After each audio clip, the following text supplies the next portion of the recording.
Picture अभी बाकी है। এবার বলিউড অভিনেতা শাহরুখ খানের ডায়লগ ব্যবহার করে মার্কিন প্রেসিডেন্ট ডোনাল্ড ট্রাম্পকে খোঁচা দিয়েছে ইরান। ট্রাম্প দাবি করেছিলেন ইরানের পক্ষ থেকে তার প্রশাসনের কাছে একটি চুক্তি করার জন্য অনুরোধ জানানো হয়েছে। হোয়াইট হাউসে সাংবাদিকদের সঙ্গে আলাপকালে তিনি এই দাবি করেন। মার্কিন প্রেসিডেন্টের এই দাবির জবাবে ভারতে নিযুক্ত ইরানের কনসুলেট জেনারেল শাহরুখ খানের একটি ডায়লগ ব্যবহার করে বলেন, আভি তো সেলফ ট্রেলার হে, পিকচার আভি বাকি হে, অর্থাৎ এটি তো মাত্র ট্রেলার, সিনেমা এখনো বাকি। ইরানি কনসুলেট জেনারেল বলেন, মার্কিন প্রেসিডেন্ট দাবি করেছেন ইরানের নৌবাহিনী শেষ হয়ে গেছে, কিন্তু দ্রুতগামী মিসাইল বোট ওয়ার্ম আপ করছে।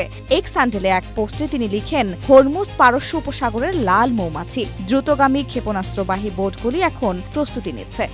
স্ট্রবেরি সুপার ডটেড ও ক্লাসিক ভ্যারিয়েন্ট, সেন্সেশন, জাগুক শিহরণ। ট্রাম্প দাবি করে আসছিলেন ইরানের নৌবাহিনী শেষ।